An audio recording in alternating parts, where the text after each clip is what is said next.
സമയം വെളുപ്പിന് 6:30 ഫജർ നമസ്കാരമെല്ലാം കഴിഞ്ഞ് ഇന്നൊരു യാത്ര പോവുകയാണ്. മസ്കറ്റ് നഗരത്തിൽ കൃത്യസമയത്ത് തന്നെ ലൈറ്റുകളെല്ലാം ഓഫ് ചെയ്തു തുടങ്ങി. പഴയ എയർപോർട്ട് വഴിയാണ് ഈ പോകുന്നത്. ഇന്ന് കുറിയാത്ത് എന്ന് പറയുന്ന സ്ഥലത്തേക്കാണ് ഞാൻ യാത്ര തിരിക്കുന്നത്. നല്ല തണുപ്പുള്ളൊരു കൊച്ചു വെളുപ്പാങ്കാലം. ഈ മുന്നിൽ കാണുന്ന മല കയറി വേണം നമുക്ക് കുറിയാത്തിലേക്ക് എത്താൻ. മസ്കറ്റ് നഗരത്തെയും അമറാത്ത് നഗരത്തെയും തമ്മിൽ കൂട്ടിയോജിപ്പിക്കുന്ന ഒരു ചുരമാണിത്. ഞാനങ്ങനെ മലയുടെ മറ്റൊരു ഭാഗത്തെത്തി. ഇവിടെ നിന്ന് അമറാത്ത് നഗരം നല്ല രീതിയിൽ കാണാൻ സാധിക്കും. രാവിലെ തന്നെ നല്ല തണുപ്പും കാറ്റും അടിക്കുന്നുണ്ട്.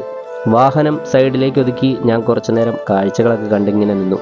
എന്നെ കൂടാഞ്ഞിട്ട് മറ്റു ചിലരും അവിടെ വാഹനങ്ങളെ നിർത്തി കാഴ്ചകളൊക്കെ കാണുന്നുണ്ടായിരുന്നു. അങ്ങനെ ഞാൻ യാത്ര തിരിച്ചു. നേരെ ഇനി പോകുന്നത് ഒരു കോഫി ഷോപ്പിലേക്കാണ്. ഇവിടുന്ന് ഞാനൊരു ഒമാനി ഖുബൂസ് ഓർഡർ ചെയ്തു. ഹണിയും ചീസും ഒക്കെ വെച്ചിട്ടുള്ള ഒരു ഒമാനി ഫുഡാണ് ഈ കാണുന്നത്. അങ്ങനെ ഞാൻ ഇതെല്ലാം കഴിച്ച് രാവിലെ തന്നെ യാത്ര തിരിച്ചു. അപ്പോൾ വീഡിയോ ഇഷ്ടപ്പെട്ട ഫോളോ ചെയ്യാൻ മറക്കല്ലേ.